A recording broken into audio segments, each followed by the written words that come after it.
That's what it's about. Gathering together outside of the regular 7-day Sabbath. All right. Being able to know each other outside of that 7-day Sabbath. All right. Because look at the sign of the times. Look what's going on. All right. Every single day of the week, things are progressing more and more towards famine and wars upon the earth.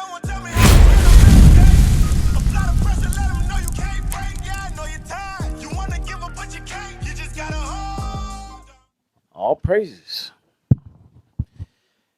All right, Israel. Most High Christ bless y'all. Good to see everybody. Um, this class was basically going off the vein of what leadership been going over, and just the times we in.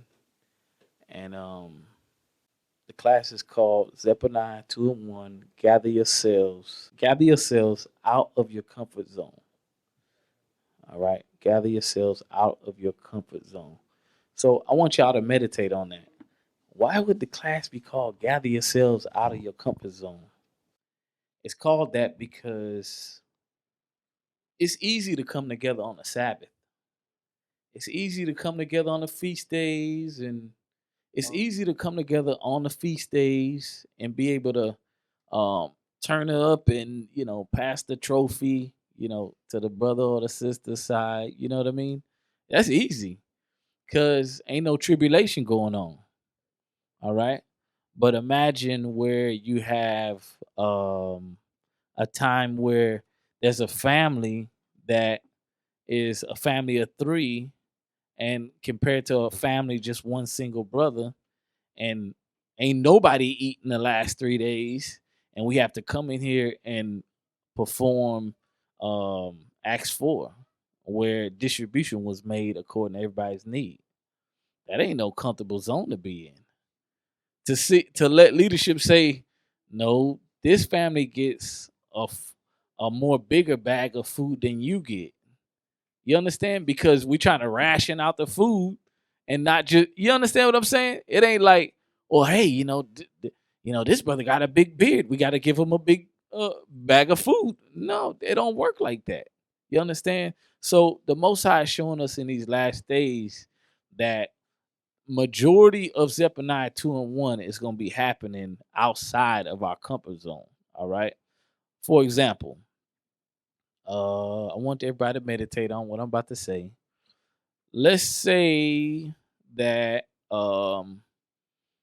you knew that you was gonna have a flat on Friday. I'll just say Friday, right? Coming up, just hypothetically, you knew you was gonna have a flat on Friday, and you knew a Pacific brother or sister that was gonna be able to help you, right? Help you on that Friday. Meaning what? Maybe you ain't have a tire jack. Maybe you didn't have the iron, what is that called? The tire iron to, the 4-way tire iron. You didn't have the proper one, or maybe you didn't have one. Or maybe your spare for some reason had a flat on it. But you knew who was gonna help you. You knew the day that they was gonna help you. And that brother or that sister, would you take them out to lunch to repay them? Or have it do something nice for them? Would you? Raise your hand if you would. All right. Well, you can put your hand down. Why you don't take them out to lunch anyway? why you don't do something nice for them anyway? You know what I'm saying? They got to do something for you first. You understand? We so accustomed to putting our hands out for a trade out, looking for something in return, instead of saying, what can I do for you? You understand? And being on the side of the road ain't no comfort zone. You know what I mean? That when you in need, you want everybody to come to the rescue. You put it on the telegram. You want brothers to have sirens installed on their vehicle to pull up to get you off the freeway. You understand? But meanwhile, you thinking about, man, I'm gonna take care of you when I see you. Man, I appreciate you. You was there for me, bro. But then meanwhile, how about be there for a brother or sister anyway? You understand? Let's start with our foundation precept, Zephaniah 2:1. Read that for me. This is the check. This is the book of Zephaniah, chapter 2, verse 1. Gather yourselves together. Yea, gather together, O nation not desired. You see, the scriptures say, "O nation not desired," meaning what? O nation that's hated amongst the earth. All right. So that's what it's about. Gathering together outside of the regular seventh-day Sabbath. All right. Being able to know each other outside of that seventh-day Sabbath. All right. Because look at the sign of the times. Look what's going on. All right. Every single day of the week, things are progressing more and more towards famine and wars upon the earth.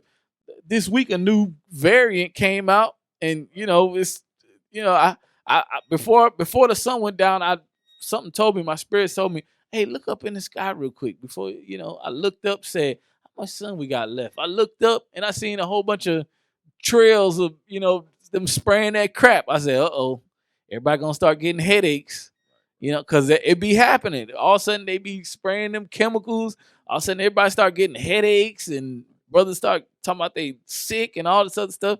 I don't know if y'all been noticing it, but we be talking about, we like, did y'all notice that? Hey, everybody better gird up on the ginger. You better be girding up on your orange juice. They spraying again, y'all. You know what I'm saying? I'm just saying. So that's showing us that what in these last days we have to strive to be able to come together, right?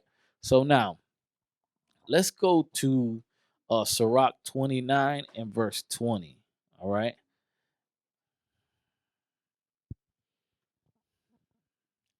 This is the book of Sirach, chapter 29, verse 20. Help thy neighbor according to thy power, and beware that thou thyself fall not into the same. You see that? It says, help thy neighbor according to thy power, and beware lest thou fall into the same.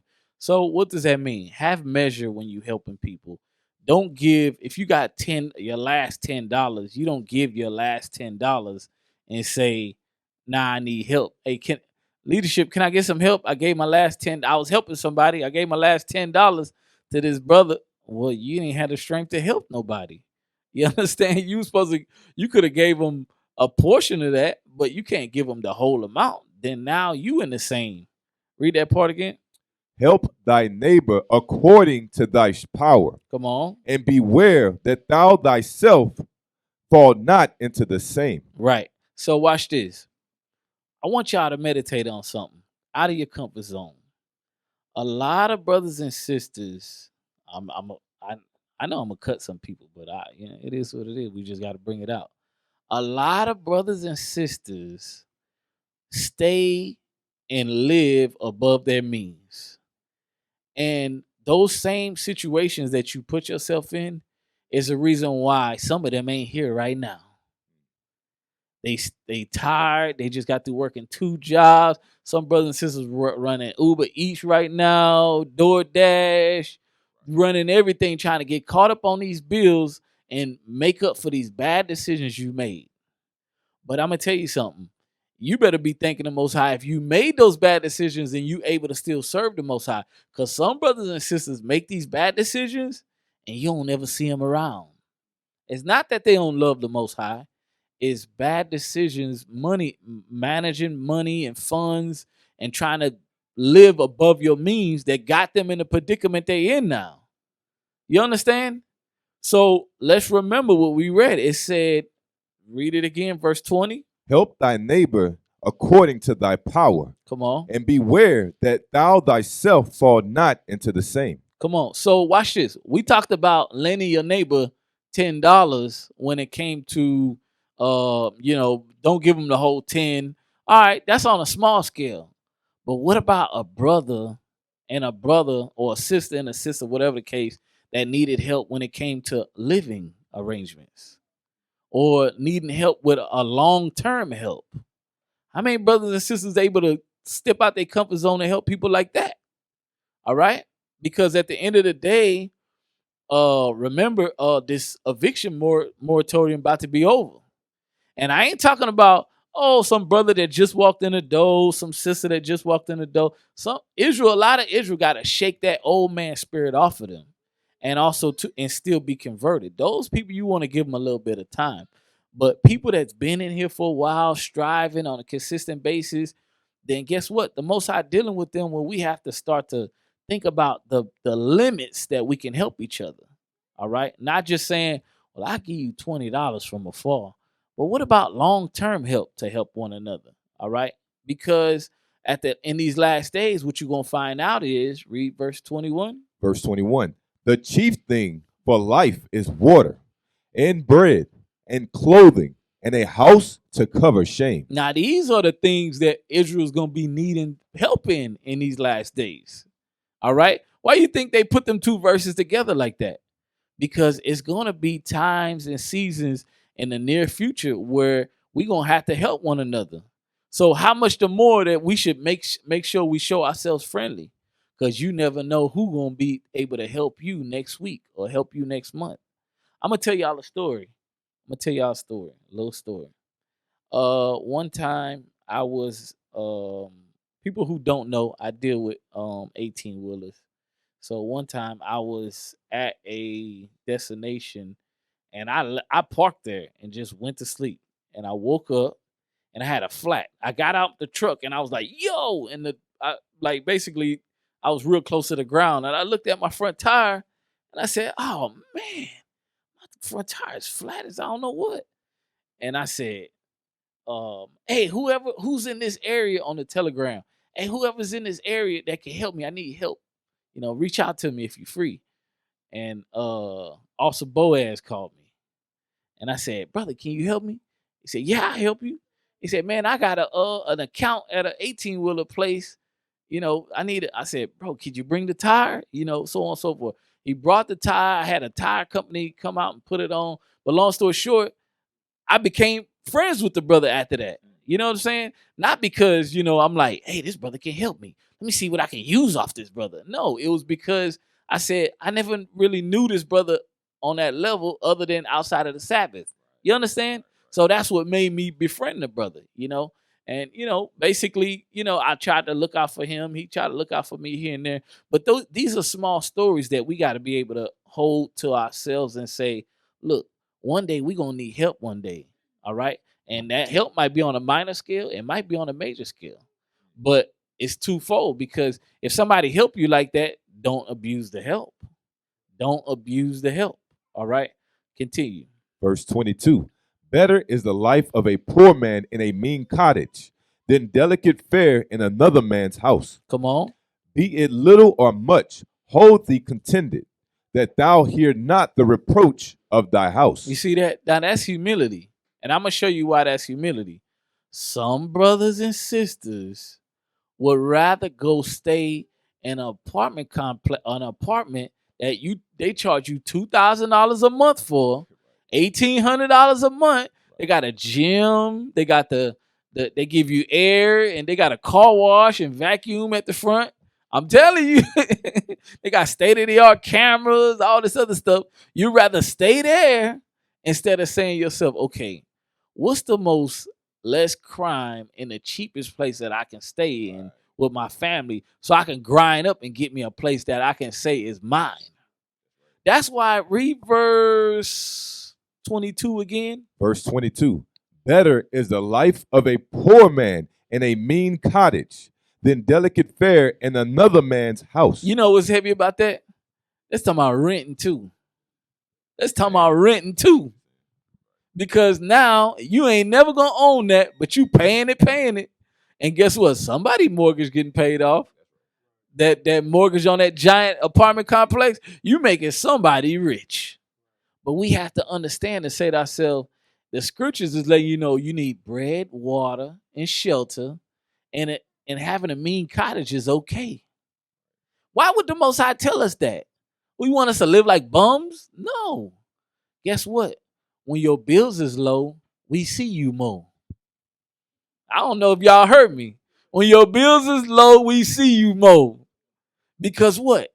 You out actually, instead of, hey, on the telegram, hey, who free? Who want to go eat lunch or whatever? Hey, who free? I'm having a home cooked meal, so on and so forth. Or you got to bond with a couple of brothers that you see on the Sabbath. Hey, brother, come on through for dinner. You understand? You think that leadership is going to see a picture of some sisters having dinner together with their family, or brothers having dinner together with their family, going to say, Man, look at these wicked ass brothers. They don't know each other. How dare you have this brother at your house? No, we're gonna say all praises. That's what you call family. You see what I'm saying? And then all of a sudden it's become a regular event. I'm gonna start feeling jealous. I'm gonna say, hey, when the next year y'all coming together? Hey, can I come? I'll bring a dish. You know what I'm saying? You understand? That's family right there. But when these type of moments ease us into the time to be able to help one another, all right? Meaning the minor invitations and hospitality can help ease us into the factor or the point when we start to really need each other. All right. So let's continue. Verse 23. Verse 23. Be it little or much, hold thee contented, that thou hear not the reproach of thy house. Come on. For it is a miserable life to go from house to house. For where thou art a stranger, thou darest not open thy mouth. So we know that's also that's majority talking about living with somebody. All right. But at the same time, too, imagine 1 year lease here, another 1 year lease here. Moving here, somebody stay on top of you. And also, all you hear is the kids playing. You're like, man, upstairs neighbor got some badass kids. You hitting it with a broom. Yeah. I remember. I'm gonna tell y'all another story. I remember one time I stayed in these apartments, and I had two neighbors, two Jakes. They was cool. The brother was probably 6'3", 300 pounds, and his wife was about about y'all already know where this is going. His wife was about, I don't know, 5'9", I don't know, 200, I don't know. But the point is, every once in a while they had a metal bed. It was horrible. I said, man, I'm about to break this up. Don't even think about it. I'm trying to sleep. The point is like you get yourself in that predicament when you rent. You understand? Or like a few times I stayed in some apartments, and when I came home from school, it was like the police and the SWAT was kicking in the door to my next door neighbor. And I'm like, yo, they like, stay down there. We serving a warrant. Or they like, hey, little boy, you seen this? You seen this man before? I'm like, I don't want to say because I see him every day. The point is like you stand next to fugitives. So we have to understand the misery when it comes to not owning and also to getting ourselves in a predicament where we're not able to where we stay in that reoccurring situation. There's nothing wrong with, we all gonna have tribulation. I'm gonna go through that. But the point is like I'm talking about where you purposely go in this vicious cycle. You overspend, you overindulge, you live outside of your means, and then you suffer behind it years and years later, or it takes you some time to get out of that jam. And really, the time of that jam expires, but you still go back and re-sign into something similar to it all over again. It's a vicious cycle. We have to stop it. All right, we have to. All right, continue reading. Verse 24. For it is a miserable life to go from house to house. For where thou art a stranger, thou darest not open thy mouth. Thou shalt entertain and feast and have no thanks. Moreover, thou shalt hear bitter words. So that's it. So that's showing you that what? We have to be mindful and try our best to be on our own. And I'm going to tell you a solution to that because, I'm talking about a problem, but think about it in these last days. Being able to come together with, let's just say a family had some land. Let's just say a family had 10 acres of land. And imagine them putting a small home on the corner of their land. Or maybe two small homes on each side of their land. It's got their own driveway on both sides. You don't even have to see each other. Or maybe you see them once a week. Y'all all come together, eat dinner. But the point is, imagine that person that owned that land and they was wise with their money and they had the finance where they wasn't hurting. And they said, look, I got a program going on. I'm going to help you and your family for a year. Just pay me $200 a month. That's electricity. That's everything. Water. Because I got my own land. I got a well. I got my own land. The house you living in is solar. You understand? And being able to say, give me $200 a month for 1 year. The only stipulation I ask is when you come out of my house or off of this rental property, that you and your family done fix y'all credit and y'all trying to get a house. That's the only stipulation. And when that year's up, another family come. But do me right. Take care of my stuff. You understand? Now that's coming out your comfort zone, looking out for one another. But Israel got to be mindful. You got to deserve stuff like that. Meaning, be in the fear of the Most High. Be here. Because if you ain't here, everybody see you just so often. How can we really vouch for you to say what type of person you are? You understand? So now, that goes into my next topic, or my next precept.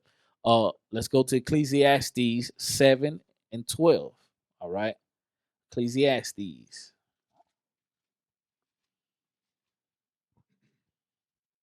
Ecclesiastes in the Bible, chapter 7, verse 12. For wisdom is a defense, and money is a defense. But the excellency of knowledge is that that wisdom giveth life to them that have it. Okay, read it again. For wisdom is a defense. So the scriptures is letting you know. So y'all know wisdom is the performance of the law. All right. Come on. And money is a defense. You see that? And it says, and money is a defense. So what does that mean? Our forefathers had a common understanding the power that money had. All right. Money in this world, in our carnal understanding, means save up what you have and leave every penny in the bank and live on, like, basically do what you got to do to live, but you put the majority of your money in the bank and let it sit there. Right? But that money could be used as a defense. Meaning what? You could pay off a car note. You know, you could have a mistake and say, you know what? I should have never got this car. I'm in it now. Let me see what I could do. Let me sacrifice and pay off this car. And I got to turn off this Netflix thing.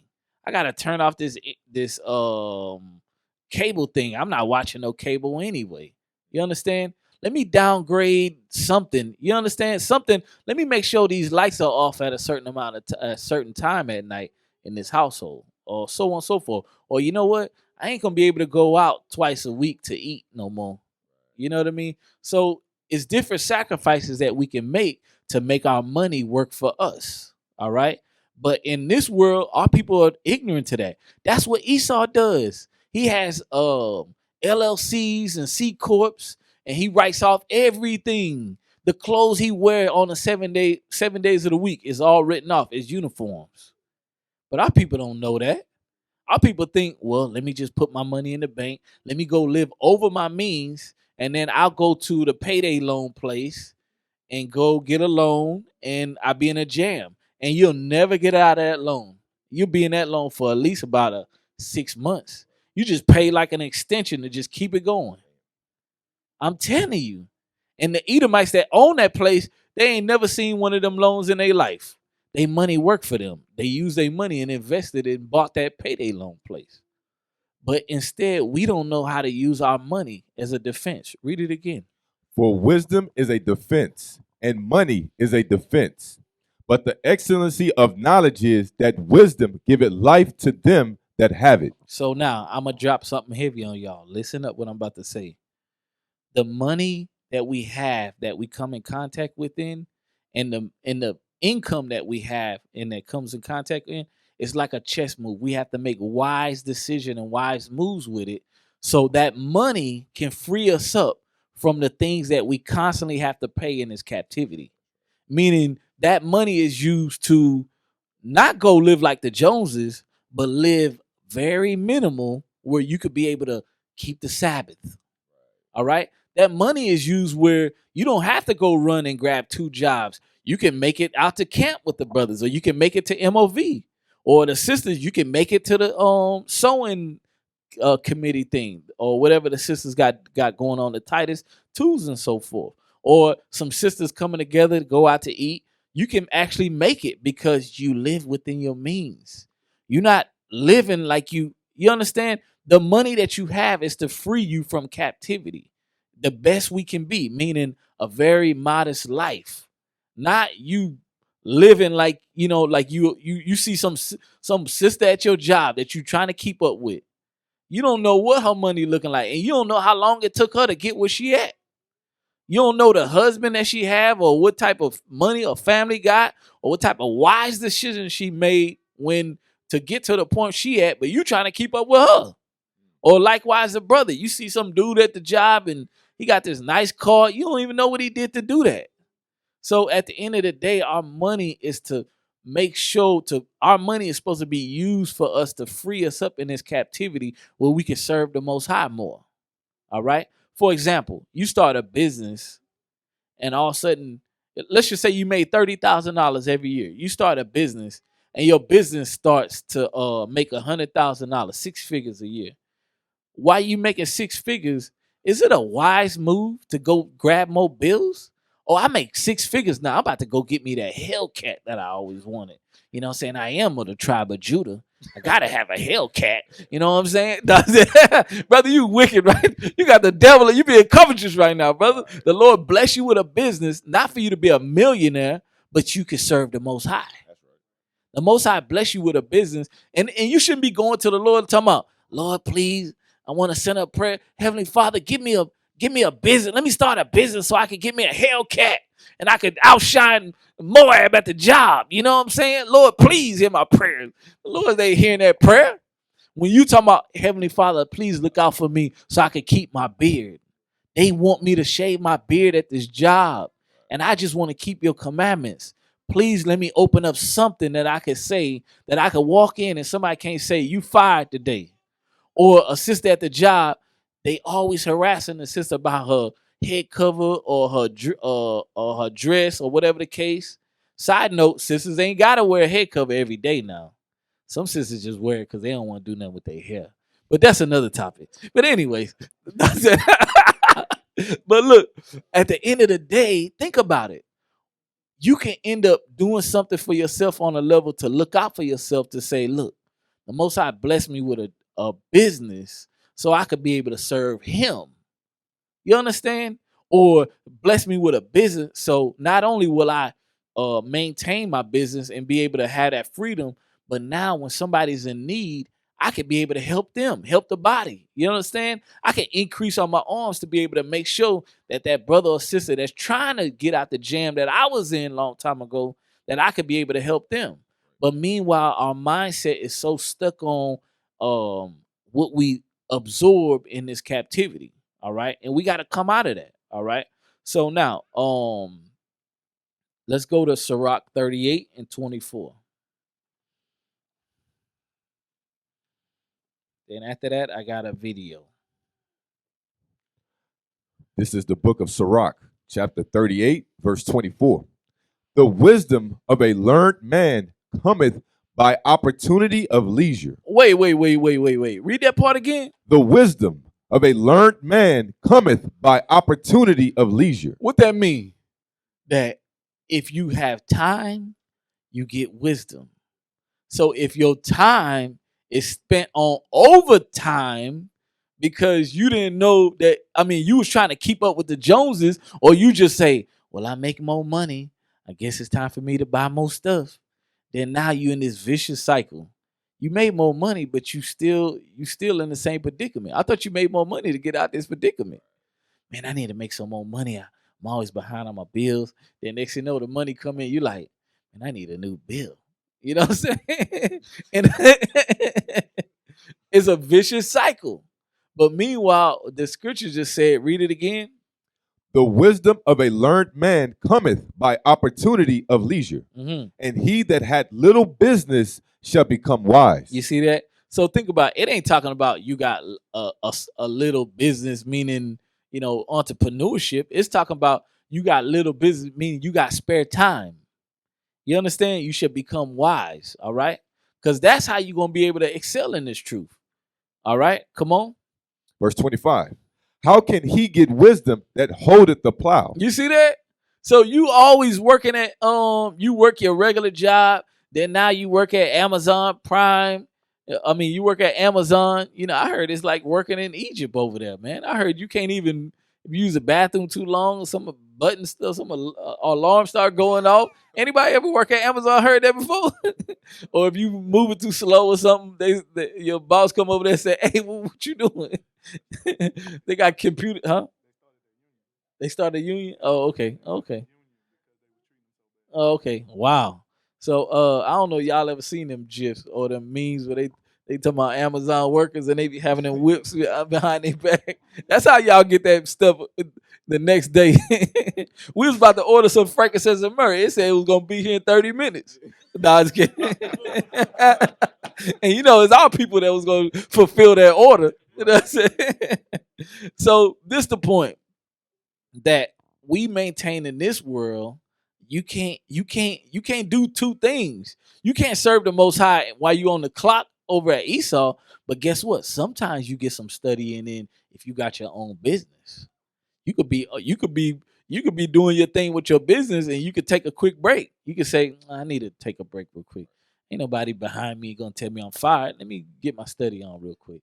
You understand? Long as you make your money, because when you working for yourself, it ain't about clocking in. You could work 80 hours a week. You know what I'm saying? You work for free sometimes, but you got time for the Most High. You understand? That's the important thing. All right? Come on. Continue. How can he get wisdom that holdeth the plow, and that glorieth in the God, that driveth oxen, and is occupied in their labors, and whose talk is of the bullocks? He giveth his mind to make furrows, and is diligent to give the kind fodder. So every carpenter and workmaster that laboreth night and day, and they that cut and grave seals, and are diligent to make great variety, and give themselves to counterfeit imagery, and to watch to finish a work. The smith also sitting by the anvil, and considering the ironwork, the vapor of the fire wasted his flesh, and he fighteth with the heat of the furnace. The noise of the hammer and the anvil is ever in his ears, and his eyes look still upon the pattern of the thing that he maketh. He sitteth his mind to finish his work, and watcheth to polish it perfectly. So doeth the potter sitting at his work and turning the wheel about with his feet, who is always carefully set at his work, and maketh all his work by number. He fashioneth the clay with his arm, and boweth down his strength before his feet. He applieth himself to lead it over, and is diligent to make clean the furnace. So now I want y'all to know something about all these crafts that they just mentioned. All these crafts, these are different. These are men that's overwhelmed, or sisters as well, overwhelmed with their job. When they get off, all they thinking about is their job. They come in here, they like, yeah, you know what I'm saying? Yeah, I had this going on at the job. So on so forth. Brothers going over precepts. Hey, yeah, you know what I'm saying? This precept. I was looking for this one precept, and the brother like, man, at my job, this and brother's like, man, bro, man, I know you do this for a living. What is there anything else you always talk about? I don't ever hear you talk about no precepts, just talking about your job, bro. You understand? And that's why you notice it say, let me see. I'll look at verse 29, the latter part. He said, who's always carefully set on his job at his work. You understand? And maketh all his work by number. So all he focusing on is productivity, making sure that everything is perfect, just like the man that deal with the clay, dealing with the perfecting of the clay. So it's a lot of labor going into vanity. All right, that's what we going over right here. All right, because here we go. You're gonna work on all this stuff, but this place is slowly collapsing, and this place gonna be at the end gonna be burned up. All right, come on. Verse 31. All these trust to their hands, and every one is wise in his work. Without these cannot a city be inhabited, and they shall not dwell where they will, nor go up and down. They shall not be sought out for in public council, nor sit high in the congregation. They shall not sit on the judge's seat, nor understand the sentence of judgment. They cannot declare justice and judgment, and they shall not be found where parables are spoken. Wow. It just said that they shall not be found where parables are spoken. So that means when leadership is dropping different gems or whatever the case, or that means that Judgment is needed. Leaders are needed in this nation, in this body, because this is your true profession. All right? Not your, whatever you used to do in the world, that ain't your true profession. This is your true profession. All right? Likewise, you sisters, you must be converted to understand what it means to be an Israelite woman in these last days, because it's a very heavy influence on our sisters in this wicked place. I'm telling you, you have to constantly be reset. Our men, yeah, you got to be reset. It's a lot of temptation, but our sisters is a lot of witchcraft to go against them, whether they realize it or not. The war against Eve is still going on. All right. So continue. Verse 34.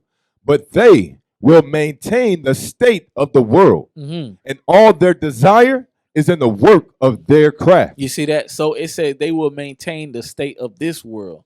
That doesn't mean that this world will maintain itself, because it's going to end. But it means that as this world is continuing, that person will be on the clock when Christ comes. You know what I'm saying? You're going to be clocking in. You're going to be on your own. You're going to be, I'm going to tell you something. Imagine this, y'all.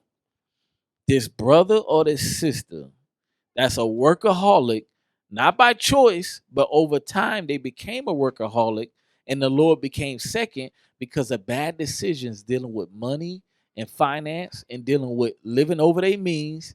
And guess what? Now, to be able to pay for their rent, you heard what I just said, right? They got to pay for their rent, that overpriced apartment they were living in. They have to work on the Sabbath. They got to get some overtime in. And you never know. That probably be the day Christ come. You know, the scriptures say he the Lord of the Sabbath. You never know when he's going to come. You know what I'm saying? So look, and he said, I was in the spirit on the Lord's day. You understand? So, hey, man, it's something spiritual about the Sabbath being amongst believers. You know what I'm saying? I'm telling you. Yeah. So we have to be mindful to make sure that we're doing everything we can to not be in that position if you're not in it now. Or start to look at our lives and look at our bills and our ins and outs and see what's a debt and what's a liability, and see what's an investment in future goals. Because investment in future goals come with sacrifice and pain. All right? There's nothing wrong with making 6 figures in Israel. You understand? It's about how you deal with it. How you don't let the 6 figures make you. You make it and you use it as a tool. You understand? It's good when you can just sneak off and spend a 1,000 or 2 and your wife don't even know. You like, is it in the budget?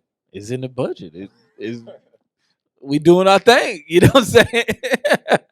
You could treat yourself in Sirach and say, do good. You know what I'm saying? But the thing is, though, you can't do good to yourself if you've been making bad decisions after bad decisions and you stuck in a heap. You understand? It's not a wise move. All right. So give me that video. Well, no, give me the I'll take the video first. The total debt to income. All right. Total debt, total income. Look, give me that. Understanding debt and income ratio. Give me that one. Hi, I'm Ashley. Today we're going to talk about DTI, which stands for debt to income ratio. DTI at its most basic level is your total monthly debt divided by your total monthly income. For example, if your total debt is $2,000 per month and your total income is $5,000 per month, then your DTI is 40%. So why does DTI matter? With a lower DTI, you have access to more loan programs and more favorable loan terms. Have questions about your DTI? The best way to understand your debt to income ratio is to speak with an OVM financial loan expert. We can provide loan options and recommendations based on your personal financial situation. But the point that I'm trying to show you is that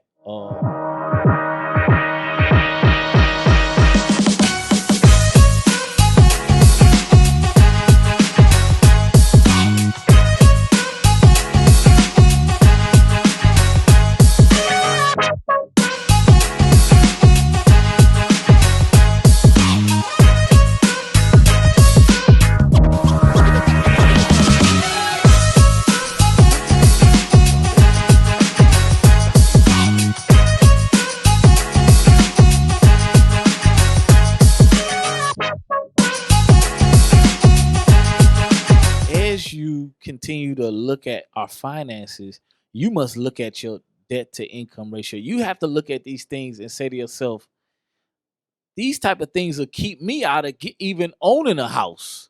All right. I'm going to tell y'all something.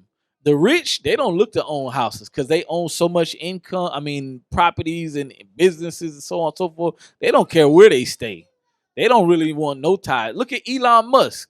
He sold every house and property he got, all his possessions that he has, and went and moved in a $50,000 remanufactured home in South Texas to go stay right next to SpaceX. I don't know. Y'all know that? Y'all ever heard that?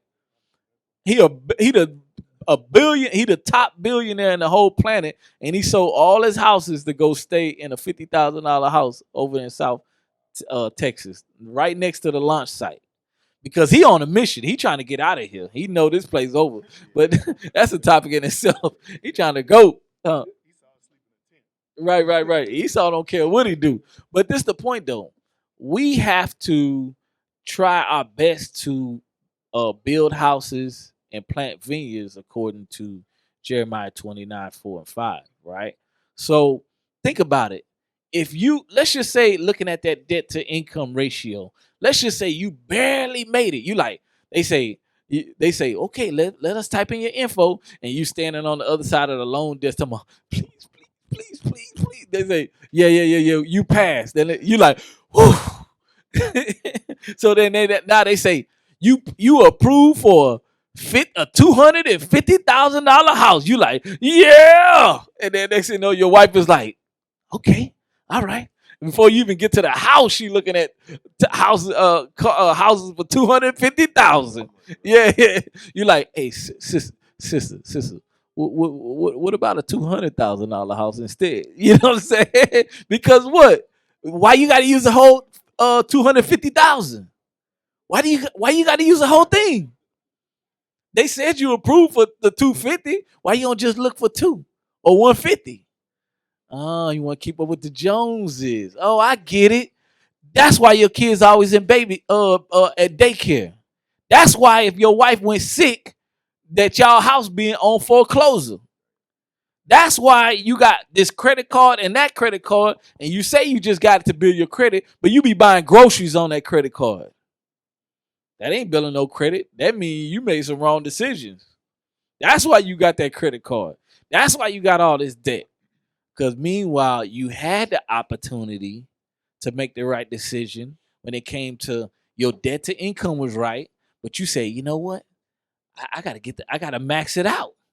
I gotta max that loan out. Instead of saying, let me see what I could get. Let me see what the houses look like under this. You know what I mean? And it look nice, then guess what? Then you could be able to get it and pay it off faster. Pay double the house note. Be finished it in no time. That's why the scriptures say money is a defense. Because if you able to pay that house off, now you ain't got no house note. You got the deed in your hand. You understand? You don't want to wait no 30-year mortgage. By the time you pay that, you done paid it about 5 times over. You done bought 5 houses. Meanwhile, you say to yourself, let me use wisdom. The scriptures say I need shelter, bread, and food and water. You understand? Ain't nobody saying you looking for a mean cottage. You looking for a house in Third Ward. You looking at the house in some crackhead stand next door. He's like, you about to buy that house? I was about to steal all the copper out last week, but I waited. I'm glad I waited. No, I ain't talking about moving to no area like that. You need a place, environment to raise your children.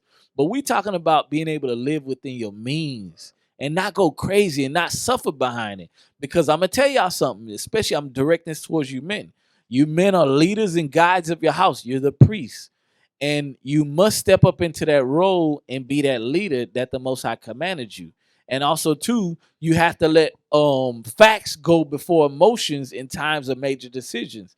And the reason why I'm saying that, if you go and make an emotional decision along with your wife and go get yourself in debt or get your family in a jam, what's going to end up happening is when something happens, because something will happen. Give me Sirach 11 and 14. Something will happen. Some trial will happen. It will come. And that day, your wife and your children will look at you and say, you failed as being a leader because it's your fault being the head of the house that we are about to lose our home. You understand? And bro, she gonna be right. She gonna be right.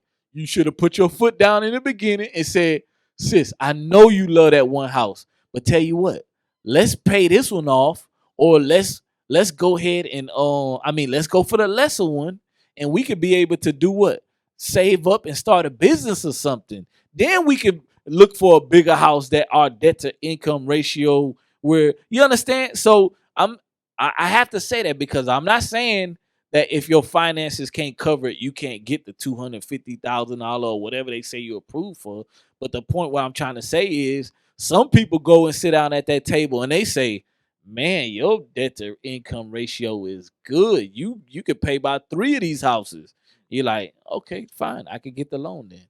So then you aggressively pay off that house. I'm talking about the brothers and sisters that just barely made it over. That debt to income ratio line is like some water sitting above your head. You like, did I make it? They're like, yeah, you got the loan. You like, whoo. You know what I'm saying? You understand? So now, let's go to, okay, read that. This is the book of Ecclesiasticus, Sirach, chapter 11, verse 14. Prosperity in adversity, life and death, poverty and riches come of the Lord. What the scripture just say? These are all the things that come of the Lord. I want you to imagine a bumpy road full of trials to push your faith. Trials that's going to push you in either way. Trials that's going to, the Most High going to purge certain things out of you and be able to pull you out of it and pull you out of certain things and give you an increase at the end. But you got to go through the trial. Remember Bishop Kanai's class? He said, a fire on one side. How you gonna get to get to the kingdom if you can't go through the trials? Fire on one side, water on the right. How you gonna get through these things? If you don't go, how you gonna obtain the inheritance if you don't go through these things to be able to show yourself worthy to get it? All right. So let's go to Job 19 and 14. I'm going to this precept to go right along in that vein of dealing with trials. I'm going to tell you something. Dealing with trials, you have to be mindful because don't feel no kind of way when your trials come and the Most High is trying to purge something out of you. So guess what he does?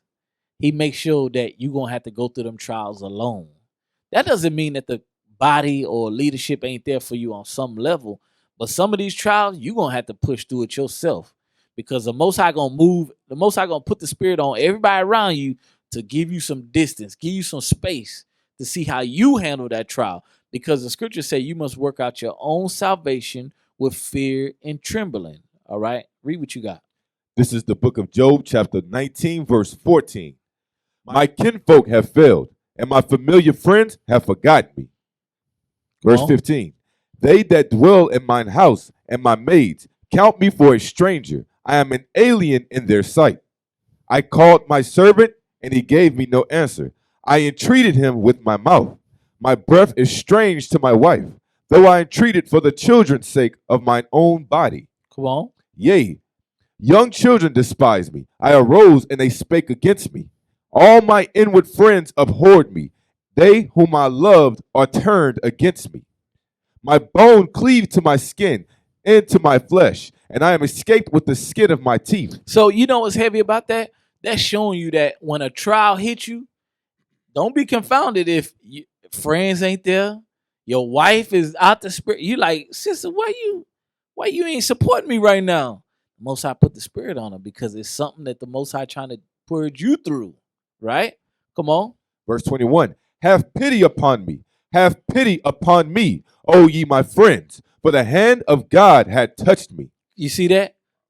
That's what, see with all these trials, everything that he going through, he said, for the hand of God have touched me, right? So remember that latter part in verse 20, he's dealing with what? Read it again. And I am escaped with the skin of my teeth. Mm-hmm. I have pity upon me. Have pity upon me, O ye my friends, for the hand of God had touched me. You see, come on. Why do ye persecute me as God, and are not satisfied with my flesh? You see that? So that's showing you that a lot of times the Most High will persecute us and try us with our flesh. Meaning what? The things that's around us in this world, whether it's our health, whether it's our family, friends, wife, children. You understand?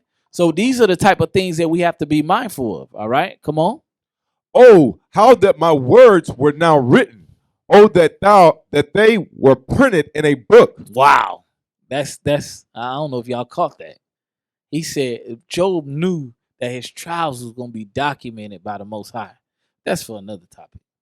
So anyways, let's meditate on that. Trials are going to happen. We have to go through them. And as we go through them, the Most High is going to pull certain things out of us. So I want you to think about this. Jacob's trouble. That's what the time we in. Everywhere you go, shells are low. It's a struggle going on between America and China, whether it's dealing with parts and supplies, and also too dealing with um, commodities and so on and so forth. All right. Remember what happened with Trump right before he left office? It was a big rift dealing with China. He said, "No, we're not paying y'all extra. We're gonna pay at this amount, and that's it." And China was like, "No, this is what we need," so on and so forth. Because what? America slowly closed all that manufacturing, and there ain't nothing say made in USA no more. Everything say made in China now. So then now China feel like they got America by the testicles per se. But the thing is though, the Most High is the one that's designing all of this. All right, like all these perilous times that's happening. It's like it's like a tug of war over power, over the power and rulership over the earth, dealing with commerce, but also too, at the end of the day, the Most High already called the shot, said that America gonna be over everything to the end. So let's go to, hold on, let's go to Luke 12 and 16. So think about it. If nothing's left, here we go in this time of prosperity, meaning like these times have passed where America had its ups and downs. But now, if you have the funds to be able to do certain things, what did the Lord say? Does he say to hoard everything? Because you'll have a brother or sister that is financially able to help, but then they say to themselves, no, I'm finna help myself. I'm not finna help my nation. Because what?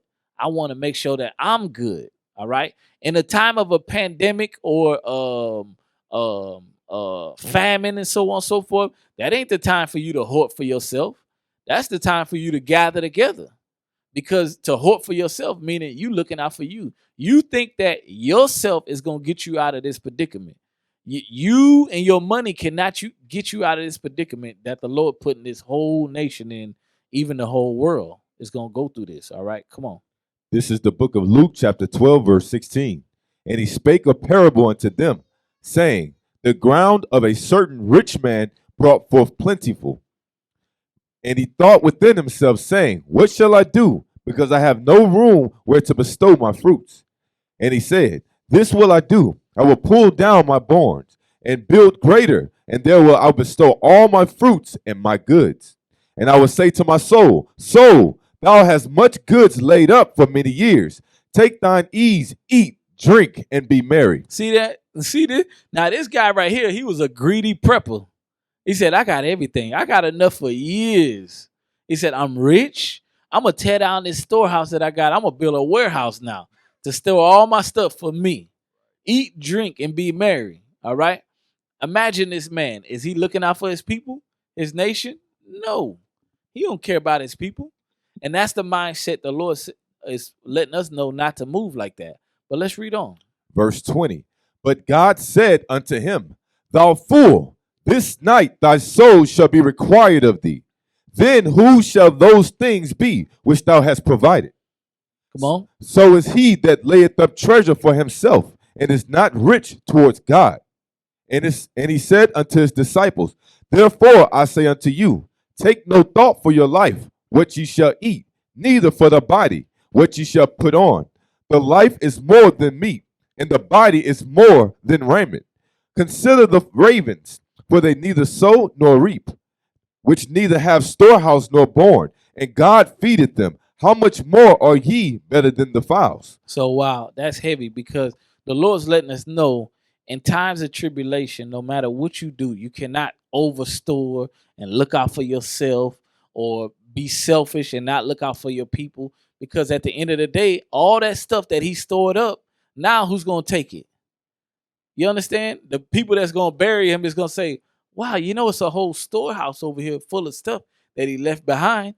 He ain't lay up treasures in heaven. How could he lay up treasures in heaven? By making sure that he giving alms and looking out for his people.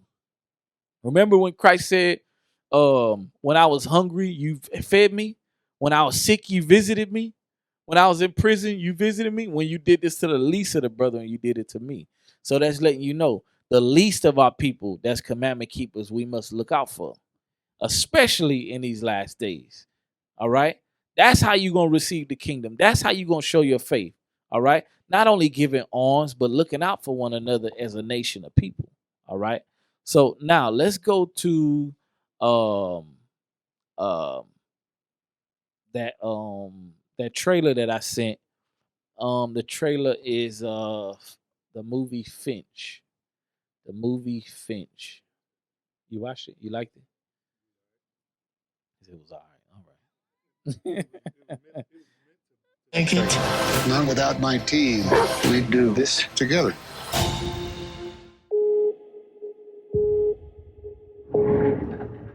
It all happened so fast. There was a solar flare. Goodbye crops and food, goodbye everything. So I did. Frightened and so alone. And I found you.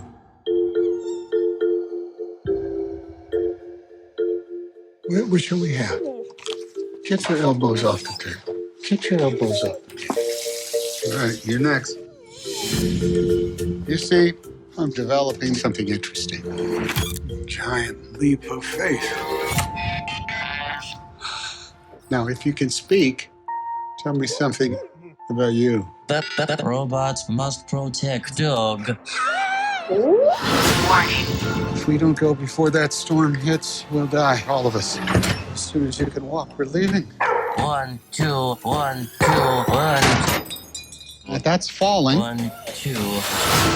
Head west, over the mountains. Would you like me to drive? Don't oversteer. That's oversteering. Sorry. Ease your foot up just a hair. Perfect.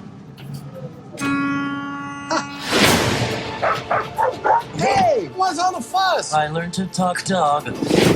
I don't think it likes me. Come and see this. Tie the RV down. Hang on to something.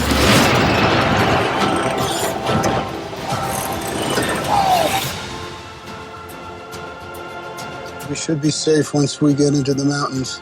Other things will happen, like 150-degree heat, UV radiation, and people hiding in the shadows. Go now! Do you think we'll make it? Not without my team. What we do together. I believe in you, Fish.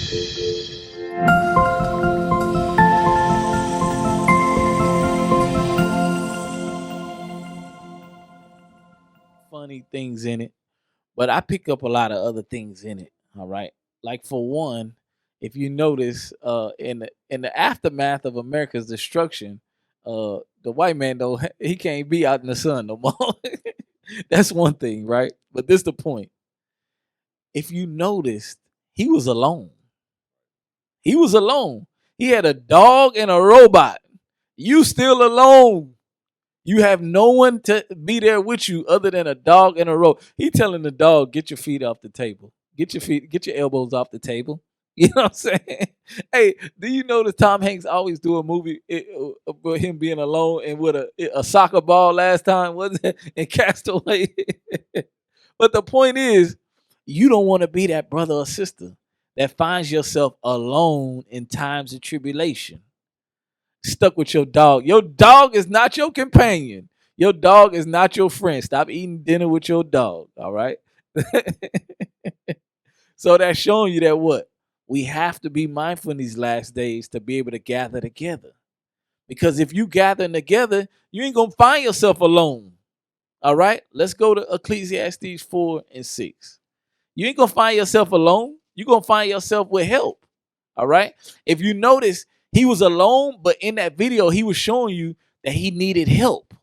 He needed help. The whether it was when the storm was coming, the tornado or whatever was coming, and he couldn't get that anchor in the ground, he needed help to get it in. All right. I ain't gonna spoil the movie for whoever want to see it. From the beginning to end, he needed help. All right, he needed help, and I don't know why some of y'all think in your mind that when the time come when you need help, you gonna make a robot. You gonna make a robot to help you. It's not gonna happen. All right, it's not gonna happen, huh? Yeah, you're not gonna, and you ain't gonna be able to train your dog to help you either.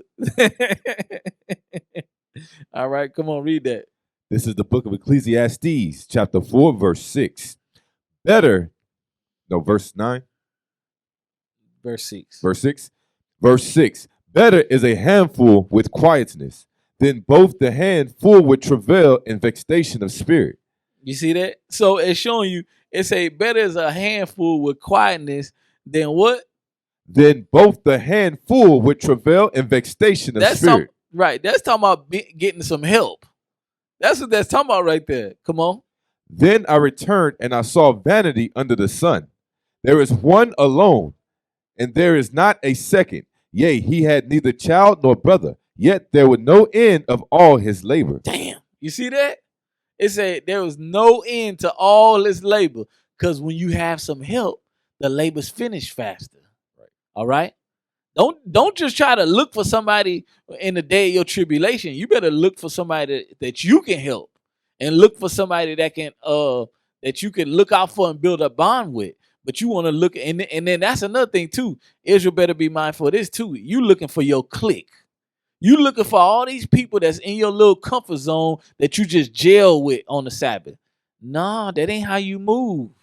You gotta show that same friendly spirit to everybody. You gotta be able to do them. Obviously, I'm not talking about when it comes to somebody just Johnny come lately. You know, you starting to see the fruits of the spirit, then yeah, deal with them.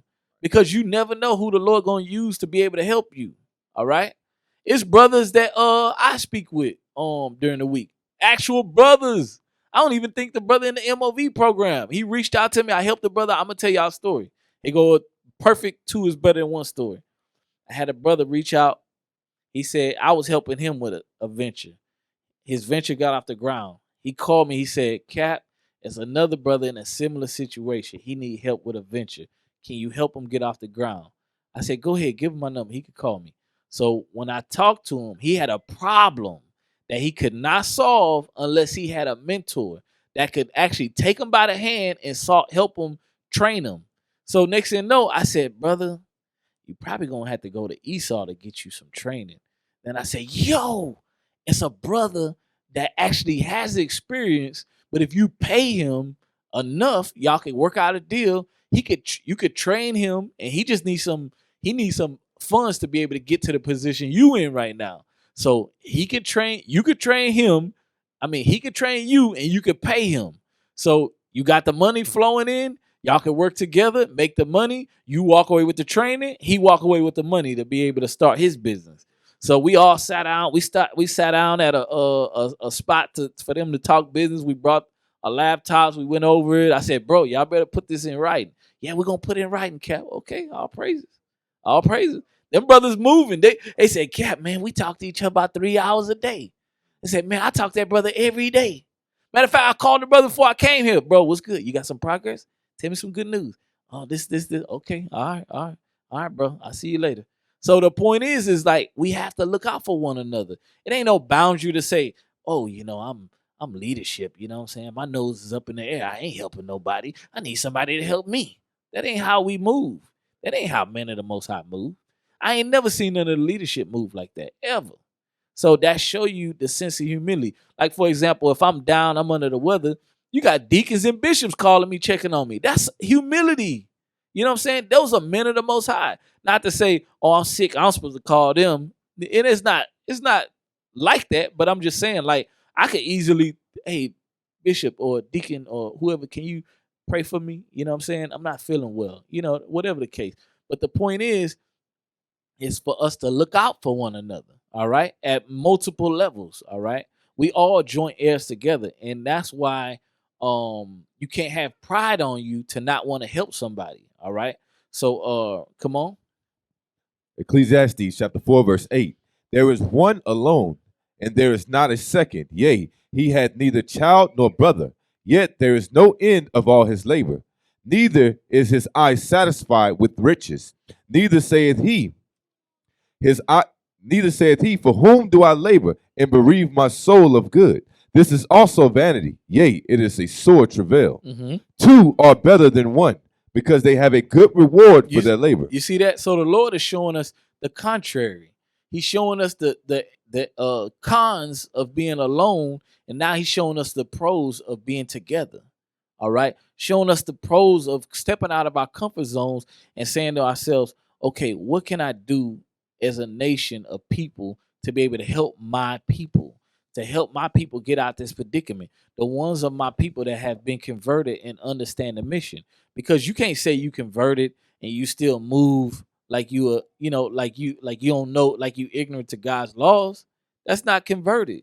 You just in here just going through the motions. You don't want to be converted. You have to humble yourself and be like little children and say to yourself, you know what? In the world, I ain't deal with nobody, but I see this brother that I know left his whole family, friends, all these people that's a bad influence on him, and all he got is us up in here. So you know what? I'm in this predicament too. Let me look out for this brother. You know what I mean? Or let me look out for this sister. You understand? All right, come on. Verse 10. For if they fall, the one will lift up his fellow. But woe to him that is alone when he falleth, for he had not another to help him up. Again, if two lie together, they have heat. But how can one be warm alone? You see that? How can one be warm alone? So that's showing you that what? Even how Esau talks about, if you getting hypothermia, you get close to each other to get warmth. You see what I'm saying? Like, for example, let's just say, God forbid, we in some situation where, all of a sudden is all the energy cut off in Texas, and then, next thing you know, brothers at their house, an elderly sister at her house, another brother at his house, and ain't nobody got power. So you telling me I'm not gonna say, hey, look, I got firewood, come on over. Then next thing you know, you come over, you say, hey, I brought some water. You see what I'm saying? I say, all praises, come on in. You bring the water, then another brother come through. He say, hey, I got some meat for us to eat. You know what I mean? And I got a pan or a pot or a butane burner to cook it in. Guess what? Bring your family. Now we're a happy family. Now we're looking out for one another. You understand? Instead of you over at the house, you got food, but you ain't got no warmth. You know what I'm saying? Hey, the other brother, he at the house, he got water. He said, man, I'm about to make me a water sandwich. Air pie and we're pudding. You know what I'm saying? Compared to me, I'm sitting before the fire warm, and I say, man, it'd be good if I had some food to eat and some, you know what I'm saying? You understand? So that's twofold, showing you that one, don't sit around waiting to say, hey, yeah, you know what I'm saying? I'm finna go eat at Chick-fil-A every week. The congregation got food. They got a pantry. Yeah, that pantry for me when I be slothful and not do what I'm supposed to do. No, that pantry is for everybody after your food run out. You understand? That don't mean if you in need at some time, come use the pantry. We gonna all have to contribute to that pantry, whether it's putting in food and taking out food. Because all of a sudden we can have some food that's about to go bad. We got 20 pounds of such and such going back. Guess what? Y'all all better chip in, and we all going to be eating this week. Because the simple fact is, not only are we rehearsing the righteous acts, we rehearsing not wasting food. Rehearsing not wasting food. Stop being wasteful in Babylon the Great. You understand? Hey, the time of the beast, I'm going to hit y'all with something heavy. The time of our judgment is over. It's starting to be over. The beast ain't nourishing us no more. Revelation 12. If you get it, you get it. So look, this is the point. When you look at us coming together in these last days, working with each other, there's a benefit. In these last days, there is a benefit. Read, continue. It's some more, right? Yes, sir. Verse 12. If one prevail against him, two shall withstand him, and a threefold cord is not quickly broken. Better, that's it. All right. So now let's go to Ecclesiastes 12 and 4. All right. Going back into the perilous times are coming. The perilous times are coming. And before Christ come on the earth, that this place must go through trials and we must be tried. All right. The writing's on the wall, but we have to be mindful and make sure that we doing what we supposed to do. The Most High is going to force us to come together. But some brothers and sisters, if you want to resist to the end, guess what? You're going to have to find out the hard way. Some people going to have to find out the hard way. But some brothers and sisters, they're going to be able to gather together. They're going to say, you know what? I got to come out my comfort zone. I got to. You know, in the world, I ain't deal with nobody. I heard sisters say that before. You know, all women is messy. In the world, I ain't had no friends that was women. All right, we get that, but you ain't in the world no more. Now what? Now what you gonna do? The scriptures say that she's supposed to apply this. So you telling me with no proof you don't think she applying this? The scriptures say charity thinking no evil. So now the ball's in your court. That just ain't show you no reason not to trust her and look out for her, but you made up a reason in your mind because you just not a friendly person. I'm just gonna tell you straight. That's why you in the predicament you in. And that's a cut because at the end of the day, we gotta fix it. We have to fix it. That's what repentance is all about. So go ahead, read that. This is the book of Ecclesiastes, chapter 12, verse 4. And the doors shall be shut in the streets. You see that? The doors shall be shut in the streets. They say a new variant is coming out. They say they're going into a lockdown. They say the doors shall be shut in the streets. Come on. When the sound of the grinding is low. What that mean? That the work is low. That the work is low. The unemployment rate done went up. That it ain't no more jobs. All the jobs went to China. You ain't got no more work. Now you ain't got no way to pay all them damn bills you got, huh? You trying to figure out a way. The place done ran dry. The money done ran dry, but your bills ain't never stopped. You wasn't preparing for the times ahead because you thought this place was going to last forever. You wanted to maintain the state of this world, not understanding that the Lord's kingdom is coming. All right, come on. And he shall rise up at the voice of the bird, and all the daughters of music shall be brought low. Mm-hmm. So that's showing you what? Ain't no more, I'm going to show you it's funny about that. Look at what they doing now. Before wicked Thanksgiving came up, they already had them Christmas lights and all this crap out. I seen that crap. I say, here we go again. Oh Lord, they playing the damn music in the grocery stores everywhere. You like, can I go anywhere without listening to this crap? Even my neighbor, they ended up putting some them Christmas lights on the floor, in the lawn, and I had to look at the property line. I say, is that crap in my on my property line? Let me see. She like to move it. But it wasn't. So I let her get her a pass. You know what I'm saying? But when my son come out and he see it lit up, I say, what's that? He said, it's wicked. You know what I'm saying? I said, there you go. It's wicked. All right, come on. Verse 5. Also, when they shall be afraid of that which is high, and fear shall be in the way, and the almond tree shall flourish, and the grasshopper shall be a burden, and desire shall fail, because men go to his long home, and the mourners go about the streets. You see that? So it's showing you everybody is in an uproar. Everybody's like, something's about to happen. Something's about to happen. Hey, Bob, you want to hang out and have a beer? Nope, I'm going home. You know what I'm saying? Esau getting gray hairs left and right. He said, I'm about to go home and watch City Prepper. Some YouTube guy. He's filling his storehouse. He go die tomorrow. Somebody else gonna use his food. All right, come on. Verse 6, or ever the silver cord be loosed, or the golden bowl be broken, or the pitcher be broken at the fountain, or the wheel broken at the cistern. Mm-hmm. Then shall the dust return to the earth as it was, and the spirit shall return unto God who gave it. Come on. Vanity of vanity, saith the preacher. All is vanity. You see that? The Lord say all is vanity. The only thing that ain't vanity is Israel gathering together and working with each other. That's the only thing that's not vanity. Just remember, always remember, if you in doubt of what these scriptures is about, it's about the fall and rise of a holy people.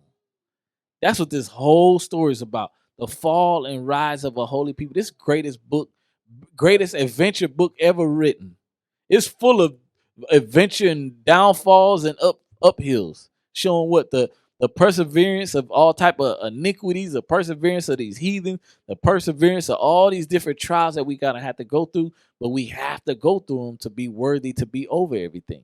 All right. And we got to go through it together. All right. Come on. Read down to verse 10. Yes, sir. Verse 9.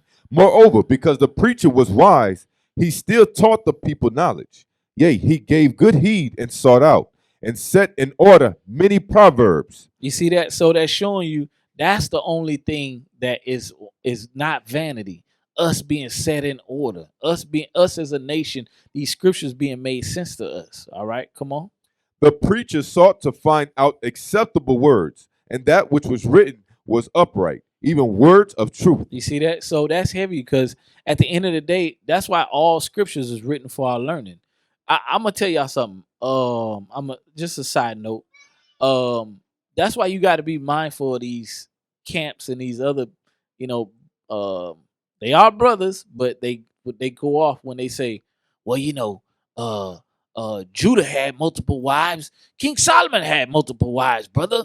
But brother, those are bad examples. What not to do. The Lord was showing us what not to do. But you want to go in the scriptures and find all the bad things to say, see, they did it. But brother, the scriptures, read that part, verse 10 again. Verse 10. The preacher sought to find out acceptable words, and that which was written was upright, even words of truth. You see that? Meaning what? Turn our people back upright. Turn our people back to being a moral people, not an immoral people. All right. So give me that one. I got that trailer, that Book of Eli.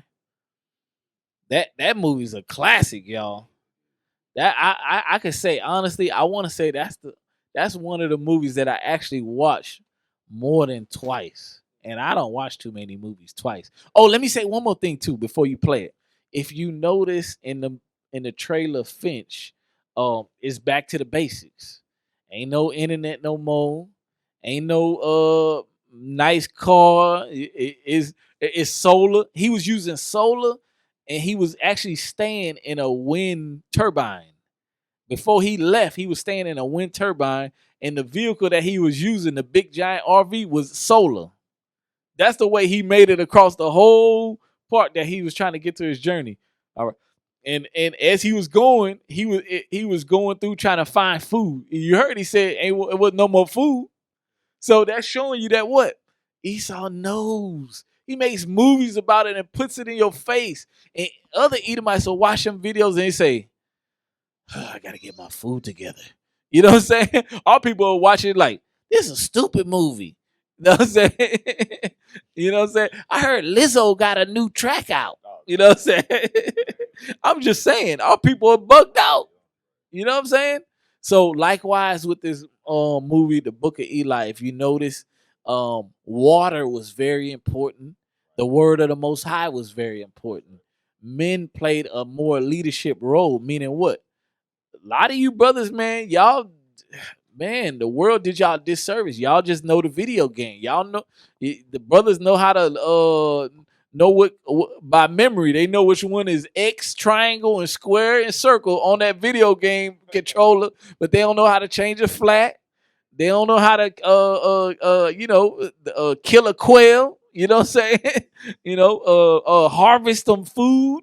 You know what I mean? Or do some basic things. You know what I'm saying? We have to get out of that phase. We have to, as men of the Most High, not be ignorant of matters small or great. We got brothers in here that know a lot of different stuff, and brothers got to take advantage of that. All right, y'all brothers got to start crowding around. Hey man, I ain't gonna lie, man. I grew up playing video games my whole life. I need some brothers to, teach me. You know what I'm saying? Brothers' hands soft as a damn baby booty. Ain't never touched a tool in their life. That's another topic. We're gonna deal with y'all brothers later. Play that trailer. 30 winters ago, the war tore a hole in the sky. Only a few survived. Our only hope is in my hands. Take off the pack, nice and slow. Put that hand on me again, you won't get it back.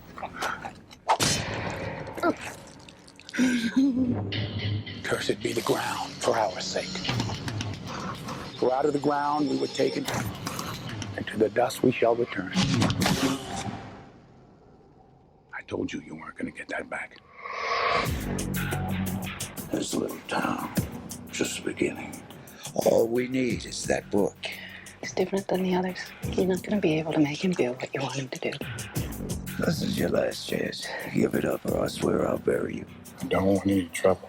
Well, that's too bad. Nobody touches it but me, you understand me?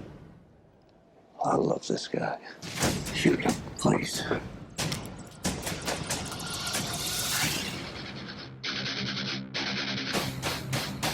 Teach me. Put a crew together. We're going after him. Let's go back inside.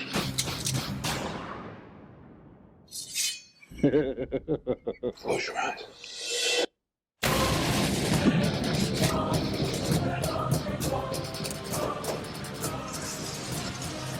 It's not a book. It's a weapon.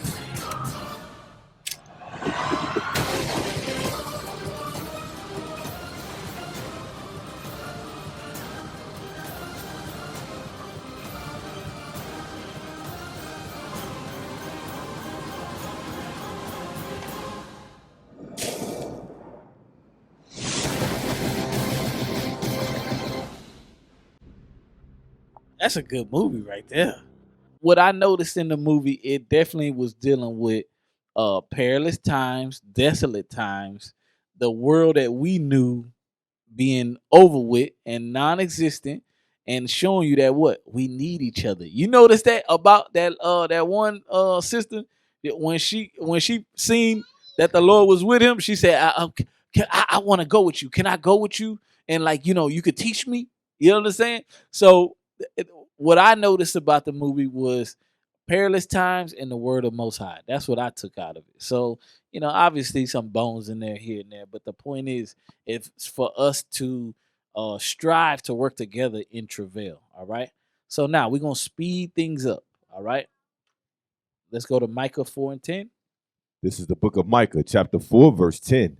Be in pain. What the scripture say? Be in pain. What did the Bible just say? Be in pain. Let's go to Acts 4:22. Scriptures say, be in pain. What does the Most High mean for us to be in pain? Come on. Acts chapter 4, verse 10. Acts chapter 14, verse 22. Confirming the souls of the disciples and exhorting them to continue in the faith, and that we must through much tribulation enter into the kingdom of God. You see that? So through much tribulation, we will enter into the kingdom of God. So that's what the scriptures mean by being in pain. Let's go back to Micah 4:10. Micah chapter 4, verse 10. Be in pain and labor to bring forth. Labor to do what? To bring forth. Bring forth what? Let's go to Luke 17:20. I told y'all we were speeding up. Luke chapter 17, verse 20. Come on. And when he was demanded of the Pharisees, when the kingdom of God should come, he answered them and said, the kingdom of God cometh not with observation. You see that? It says the kingdom of God cometh not with observation. What does that mean? We have to create, we have to move as a nation. All right. We have to move. All of our people, these are the people that you're going to inherit the kingdom with. You better learn to work with them on this side. All right. We got to move self-sufficient, because when we get to the kingdom, the other nations going to be doing what? Serving us. So what? We got to learn how to move and move in a manner purposeful. All right. Come on. Verse 21. No, that's it. Let's go back to Malachi 4:10. Micah chapter 4, verse 10. Micah, I'm sorry. Go ahead. Be in pain and labor to bring forth, O daughter of Zion. Come on. Like a woman in travail. Like a what? A woman in travail. Keep going. For now shalt thou go forth out of the city, and thou shalt dwell in the field, and thou shalt wait. Read it again. For now shalt thou go forth out of the city. Wait, let me back up. It says, like a woman in travail. Let's go to Revelation 7:1. Revelation. Down to verse 4. Revelation chapter 7, verse 1. And after these things I saw 4 angels standing on the 4 corners of the earth, holding the 4 winds of the earth. Holding back war. Come on. That the wind should not blow on the earth, nor on the sea, nor on any tree. That's talking about what? The nations. Come on. And I saw another angel ascending from the east, having the seal of the living God. Come on. And he cried with a loud voice to the 4 angels, to whom it was given to hurt the earth and the sea, saying, hurt not the earth, neither the sea, nor the trees, till we have sealed the servants of our God in their foreheads. So now, what is that talking about? That's talking about the 12 tribes of Israel being sealed in correlation to World War III. All right, meaning the more that our people wake up to this truth and keep God's commandments, the more closer we itch to this world being over. All right, that's the woman in travail. When you look at a woman in travail, it's birth pains. All right. What is it? 5 minutes and 8 centimeters, sisters? Am I right? I'm close, right? Something like that. 5 minutes apart and 8 centimeters or 4 centimeters. Which one? I know you got a lot of kids. Tell me which one it is. I said, all right. So let's go back to Micah chapter 4, verse 10. Be in pain and labor to bring forth, O daughter of Zion, like a woman in travail. For now shalt thou go forth out of the city, and thou shalt dwell in the field, and thou shalt even go to Babylon. Let's go to Deuteronomy 28:48. It said we're going to go even to Babylon.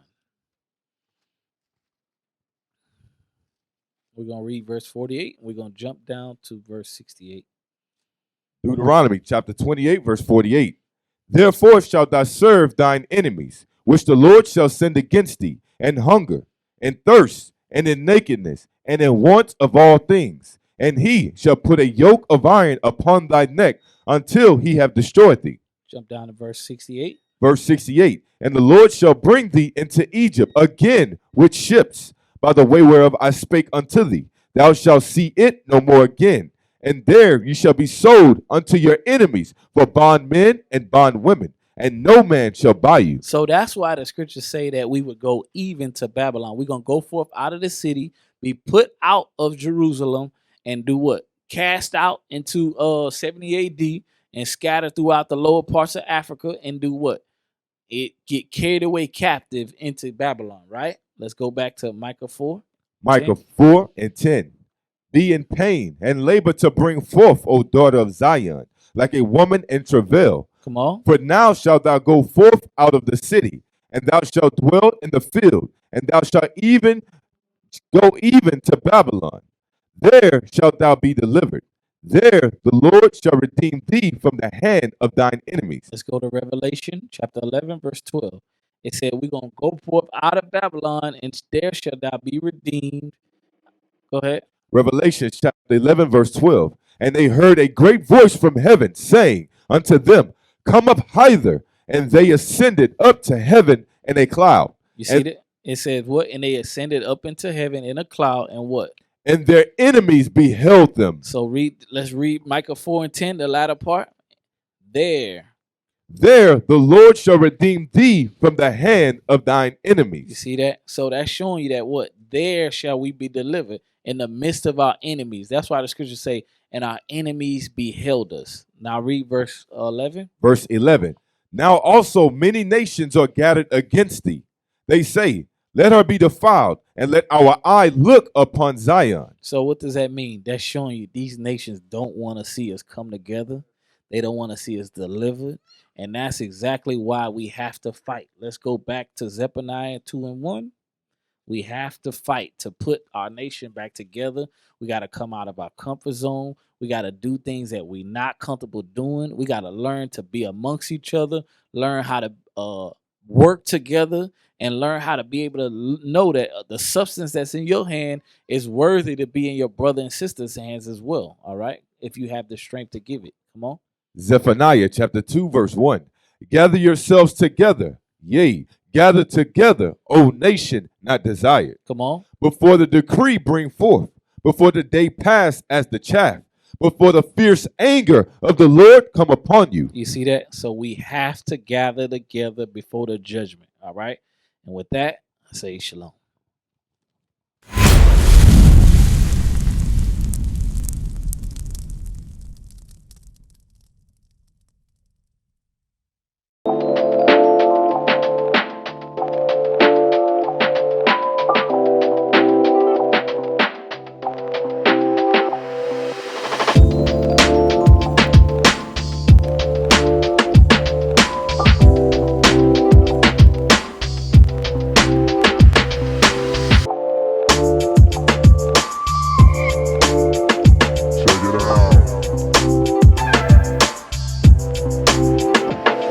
We used to scream black power while heroin was pushed.